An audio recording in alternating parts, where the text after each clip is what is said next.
Okay, we are now at the appointment. You have spoken to a guy, you've challenged him over the phone, you've asked him where you want to meet him, when, and he's made a suggestion, 3 o'clock tomorrow afternoon, come to my office. I usually find when I go to meet people in the office situation, that's where they make decisions quick. You don't have to stay there very long. They don't want to be occupied very long. Otherwise, the next best step is to see somebody at home or in a coffee shop or whatever. But now you've made the appointment. You are sitting down with your prospect, and now you've got to challenge him. Now we're going to go through this whole process again, but we're going to be in a bit more detail. We again are going to start with attention. And you might start off by saying, Peter, yesterday I told you about Sudan and how few people in Sudan know the Lord Jesus. So you've got his attention again. And then again you might elaborate a bit on the attention part, give more facts about Sudan, give more facts about the situation there. Maybe also the recent history. Then the next one, you also then want to again move to the interest part. The interest part is there is a solution. There are many missionaries working in Sudan. There are local people that are pastoring churches. They are very excited to bring the gospel of Jesus Christ to the people. But very often in these cases we find that the people are not having enough resources to do this. Either monetary resources, or they might not have a church, or they might not have a classroom, or whatever the case might be. But you can say that we have got a solution to help these people, and you can also elaborate on that. Then you want to get to the desire, and that, as I've mentioned before, the desire is to, how are you going to challenge your prospect to get involved and excited about his involvement in Sudan by participating in this project. That's the desire part.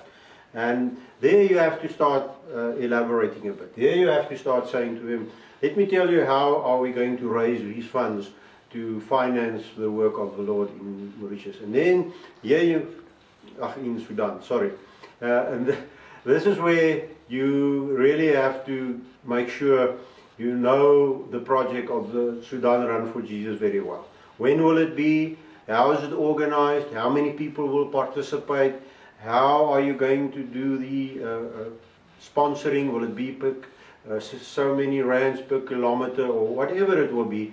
But here you have to give him facts, because remember, you are selling a product to him and he's got to make a very qualitative type of decision, but he can only make a good decision on the facts that you give him. If you don't give him enough facts, he's not going to make a decision. So here you must really tell him about the project, because he's going to invest in this very particular project. And then you can also explain in this situation, what's your role?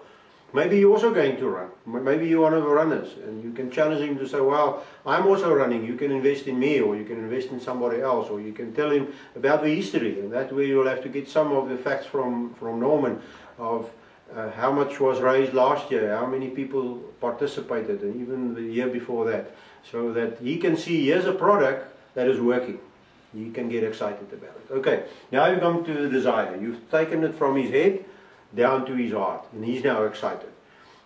And you can even use those two verses that I gave in the beginning, Philippians 4:17, about the fact that it's not about the gift, but it's about the fruit, or the fact in 3 John 8, where if he gets involved, he becomes a co-worker with God, and that might also excite people to think, wow, here's also something that I can contribute to the work of the Lord. Okay, now the next thing, you've gone through the attention, the interest, and the desire.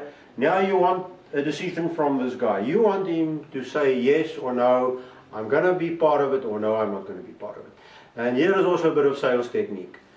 Because many people drop the ball here. They get people all excited, but they don't tell them how they can get involved. And here you must tell the guy, do you want to become part of the Sudan for Jesus run? That's all you say. Don't try and oversell, because here you can oversell. You just pop the question, yes or no, do you want to get involved? And give this guy a little bit of chance. We always say the first one that speaks after this is the loser. Okay, so give him chance, and he'll think through this.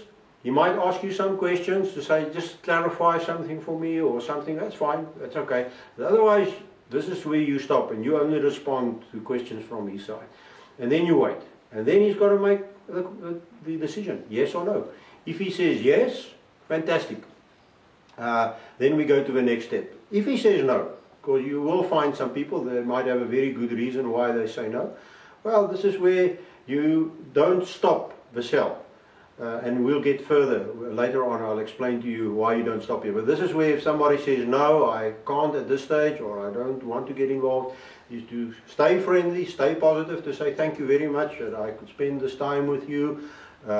This is not the right time, but God wants to use you, and we understand that. Maybe next year. So always keep it open. Don't shut it off here, because next year somebody else will come and challenge this guy, and if you left him with a positive idea and attitude, next year might be the right opportunity for him to get involved again. Okay, now he said yes. Let's go to the other side. I think at this stage, if you did this well, if you did your selling well, and you did your qualifying well, most probably, I always want to say, I'll be surprised if not at least 8 out of 10 people will respond positively. So he says yes. Now the next thing is action. Now you've got to tell this guy what's the next step. It's like when somebody sells a policy to you, you've explained the whole policy, the benefits of the policy, and yes sir, do you want the policy? Yes, I want it. Now how do I get this policy? And this is more the paperwork side of it. And here Sudan for Jesus people will give you some little bit of a commitment paper, because we have found that when people put their hand on paper, then it's like almost a contract where they feel obliged to stick to this contract. So here you will say to a guy, if you want to get involved, just fill in your details on this piece of paper, give us your email address, your telephone number, and then tell us how are you going to be involved. Are you going to sponsor 1 rand per kilometer, 5, 10, 20, 100, 1,000 rand per kilometer? You might even find some people who will say, no, I don't want to sponsor per kilometer. I'm going to give you 500 rand or 1,000 or 5,000, whatever it might be. But let him make a commitment on the paper. And now the next question might come up here in the action phase is to say, but when do I give you the money? Now, if he sponsors you per kilometer, well, then maybe you're not going to complete the comrades, but maybe you will do 70 kilometers or 80, so he can only really pay you or give you the money per kilometer afterwards. So, but some people will say, well, I'm going to give it to you in any case. And then, yeah, you must be ready to say how to do it. You can say to him, sir, there are 3 ways that you can do it. Most probably, you can give me the cash or a check or whatever, and I can take the money and I'll make sure you get a receipt. The second way is I will give you the particulars and the details of the banking details of Sudan for Network, the SSNet, and you can make an EFT, an electronic transfer. Or you can say, you know what, whenever you're ready, you can go to the bank and I'm going to give you the details and you can go make a deposit at your bank, whatever is convenient for you at this stage. So you must make sure you give the guy all the tools that is necessary for this. Okay, so that's the end of the appointment, and if the guy's made the decision and you've finished the action part, then you can say, sir, thank you very much. I'm going to come back to you after the comrades and we will tell you, give you all the details, because remember, this guy has made an investment and he would like to know what is the return. And you can make him excited. If you can afterwards come back, maybe 2 weeks or 3 weeks after conference, and say, you know what, we had 100 athletes and we raised 250,000 rand, and then he's going to say, wow, that's great, I'm glad I could be part of that. And maybe that will just be opening for him to get also again involved next year, because it's been a good investment.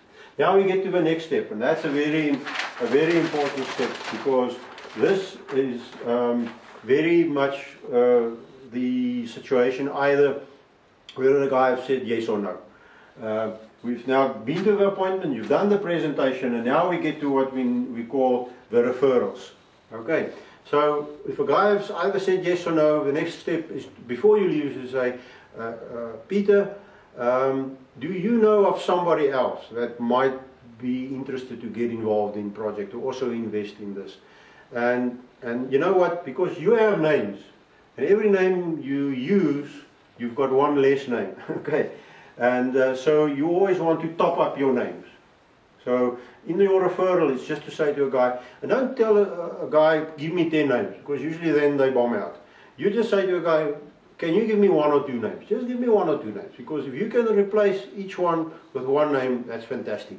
And then the guy will maybe think, and then go the same route that I explained to you, is to say, you might think, where do I get names? You just say to me, you know what, why don't you just go through your list in your cell phone and see which are the people that you think will most probably be interested in this. And then he does the qualifying for you.